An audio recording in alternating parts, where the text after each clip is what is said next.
Everyone, welcome back to my channel. അപ്പോൾ ഞങ്ങൾ ആ പള്ളിയിൽ പോയ ദിവസം തന്നെയാണ് ഇന്ന്. അപ്പോൾ ഞാൻ അങ്ങോട്ട് പോയപ്പോൾ ഞാൻ ഇച്ചാൻ്റെ അടുത്ത് പറഞ്ഞിരുന്നു ദുബായ് ഐലൻഡിൽ ഒന്ന് പോകണമെന്ന്. എന്നെ കാണിച്ചു കഴിഞ്ഞപ്പോൾ എനിക്ക് പോകണമെന്നുണ്ടെന്ന് പറയായിരുന്നു. അപ്പോൾ ഇച്ചാൻ പോണ വഴിക്ക് പറഞ്ഞ വേണമെങ്കിൽ നമുക്ക് അവിടെ ജസ്റ്റ് ഒന്ന് കയറാം.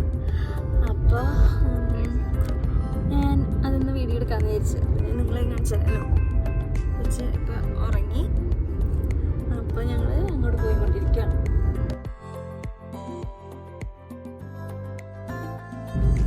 ശരിക്കും പറഞ്ഞാൽ കുറച്ച് നേരം റെസ്റ്റ് എടുക്കണമെന്ന് വിചാരിച്ചതാണ്. കാരണം ഇന്നലെയൊക്കെ 2 ദിവസമായിട്ട് ഇങ്ങനെ അവിടെയൊക്കെ പോയി ഭയങ്കര ടയേർഡായിരുന്നു. വെച്ചാനൊക്കെ ആണെങ്കിലും നല്ല ടയേർഡായതായിരുന്നു.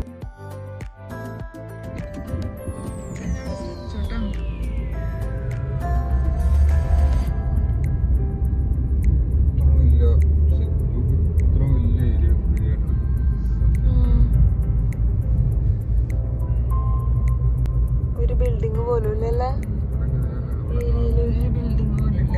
ഒരുപാട് അകലെയാണ്. നമുക്ക് ചെറുതായിട്ടൊന്ന് വഴി തെറ്റിയായിരുന്നു. ഇനിയിപ്പോൾ അത് എന്നിട്ട് യൂ ടേൺ എടുത്തിട്ട് വീണ്ടും നമ്മൾ പോവാണ്. നമുക്ക് വഴി തെറ്റിയതല്ല, നമ്മളെ വഴി തെറ്റിച്ചതാണ്.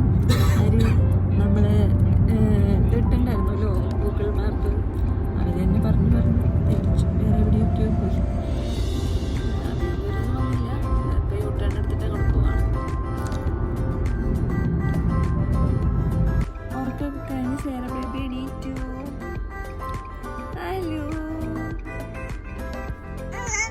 അപ്പോ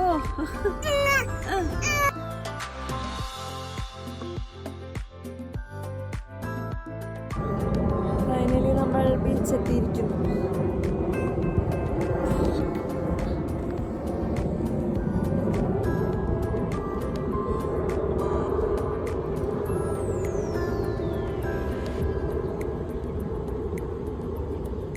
സാറ ബേബി എവിടെ വന്നേക്കണേ? എവിടെ വന്നേക്കണേ?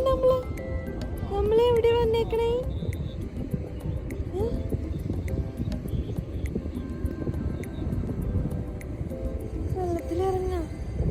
വെള്ളത്തിലിറങ്ങാം. സാറ് ഇപ്പോൾ 2-3 ബീച്ചിലൊക്കെ വന്നെങ്കിലും പക്ഷെ ഇതുവരെ വെള്ളത്തിൽ ഇറക്കിയിട്ടില്ല. നമ്മൾ കുറച്ചുകൂടെ കഴിഞ്ഞിട്ട് ഇറക്കാം അല്ലേ. ഇവിടെ ഇരിക്കാനായിട്ട് ബീൻ ബാഗും കാര്യങ്ങളൊക്കെ ഉണ്ട്. പിന്നെ ലൈഫ് ജാക്കറ്റും അതിൻ്റെയൊക്കെ ഒരു ഷെഡ് പോലെ.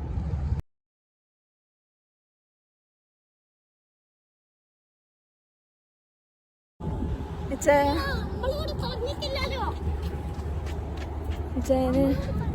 3 ദിവസത്തെ ഹോളിഡേ എങ്ങനെയുണ്ടായിരുന്നു?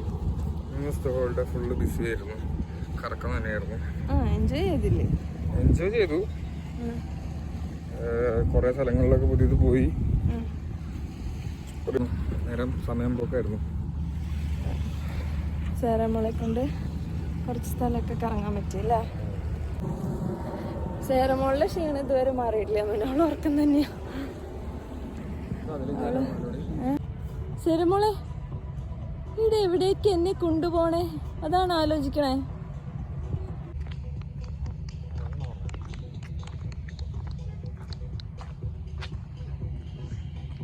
മ്യൂസിക്കും കാര്യങ്ങളൊക്കെ ഉണ്ടല്ലേ.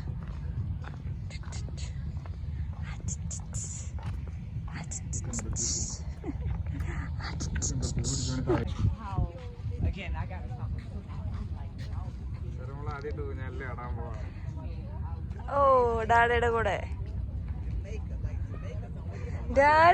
അല്ല, ഞാനും വരും.